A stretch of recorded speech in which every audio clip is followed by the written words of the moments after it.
Red Lanterns number 17, written by Peter Milligan, art by Miguel Sepulveda. This is technically a part of Wrath of the First Lantern, but it's really just kind of a, hey, we didn't really get to finish up our story from Rise of the Third Army. Can we go back and do that real quick? So, last issue we had Atrocitus sicking his Manhunters onto Oa against the Guardians, while he took some of them and went to Malthus in order to find a special something, and he came across the Ghost of Krona. So this issue picks up basically showing how the Manhunters on Oa were doing, showing that the Third Army was just kind of still around at this point, like it had yet to do the thing at the end of the event. So they're launching their assault on the planet. Some Green Lanterns are fighting back against them, but overall the battle's just continuing. Meanwhile on Malthus, Krona, the ghost of Krona at least, is talking to Atrocitus, and he's like, hey, go easy on me, man. I know I'm your mortal enemy and all, but I'm kind of dead. And Atrocitus is like, no, you suck. You're literally the worst. And he's like, okay, but me and you are not so different. And then he proceeds to describe that he lost people too. Apparently, he was young. He had a family of three, two wives and a kid. And then they all died, which apparently it was just your average everyday house fire. And he tells Atrocitus, he's like, see, I lost people too. And Atrocitus is like, okay, but like you're the one who killed my people. And he's like, I have details. So at that point, he's like, no, there's no excuse. You suck. I'm not going to pity, like, I'm not going to give you any pity or anything like that. But then he's like, wait, you do have a harsh upbringing. Maybe I could explain it. Could I even excuse your behavior? And the Manhunters are like, boss, why are you getting all weird? And he's like, oh, geez. Okay, the thing we're looking for must be nearby. It's called the Great Heart. It's that thing that the Guardians put all of their emotions into, and it makes me more emotional being around it. So let's go find that. It must be like right beneath us. And the Manhunters are like, oh, okay, we'll go find a route to get down to it. And he's like, don't worry about it. And Atrocitus punches the ground, and just underneath is a giant cavern that hosts the Great Heart. And we see Krona's like, I'm sorry, Atrocitus, if only you could understand. And then someone else comes in and he's like, oh, I am the ghost of Krona. Let me tell you about my two wives and my kid. But then he looks and he's like, wait a minute, it's you. You're the First Lantern. He doesn't say it, but we all know it. And he's like, you're the First Lantern. How did you?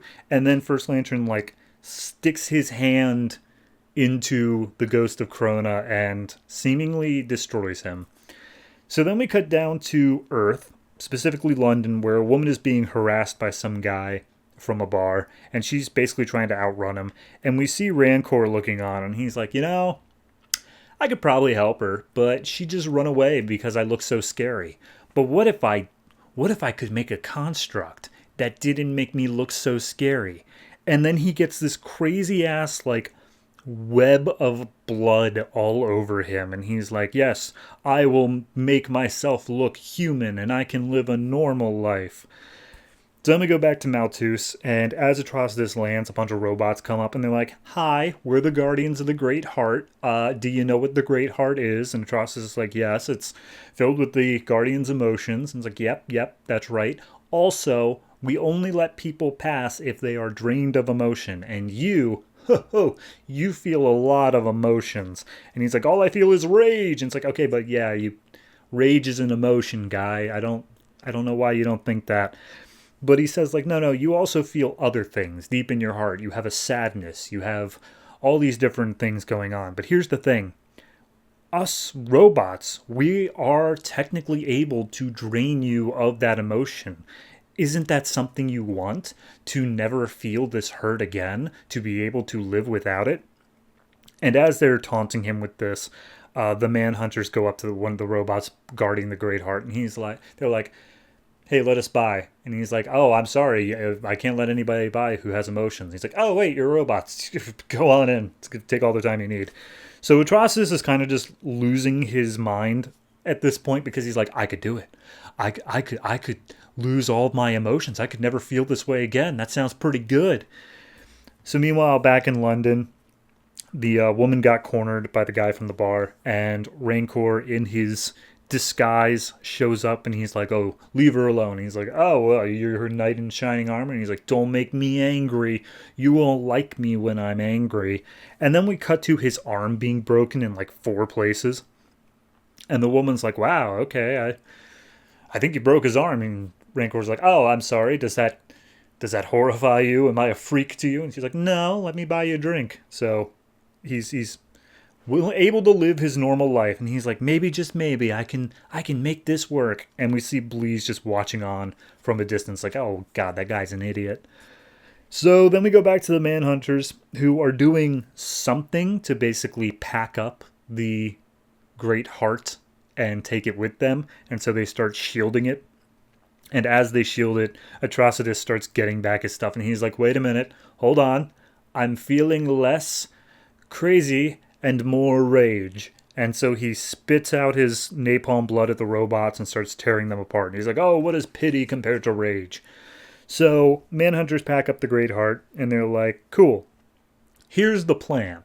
We're going to take the Great Heart, give the emotions back to the Guardians, and that way they won't be immune to the Third Army anymore, and they'll have to shut them down. Because nobody told him that the Third Army is no longer an issue. And so a bright light shows up behind him, and he's like, oh, who's this? Another guy got to beat up. And in pops the First Lantern, who says, hi, I'm the First Lantern. I'm going to do some stuff with your mind and your past. Here we go. And that's the issue. So yeah, it's mostly just Third Army stuff. I think they thought they had another issue when they were plotting this out. I think they thought like maybe they could get the Red Lanterns one to come out before or in the same week as the actual wrap up, because yeah, this isn't a First Lantern. I mean, he shows up at the end, but like this isn't a part of that event really. This is just Third Army. So in terms of that, I mean, I actually kind of love the idea that because he's not part of the Green Lantern Corps, and because he had his plans that were just completely separate to anything going on in the Green Lantern books, that nobody told him that it was done. That he's just stuck in an event that was already finished. I kind of love that idea. Overall, though, art-wise, writing-wise, it's all good. It's all fine. I don't really have an issue with any of it. I think the biggest thing I have a problem with is that Atrocity. I mean, I know it's because he was so close to the Great Heart, but it's so weird to see him be like, no, all I need is rage, but maybe I can love, but rage, but love. It was just a bit off-key for me. So overall, 7.5. It's a good issue. It's a fine issue. I'm at least interested in how the First Lantern's going to interact with him, but we'll see how that turns out, I guess.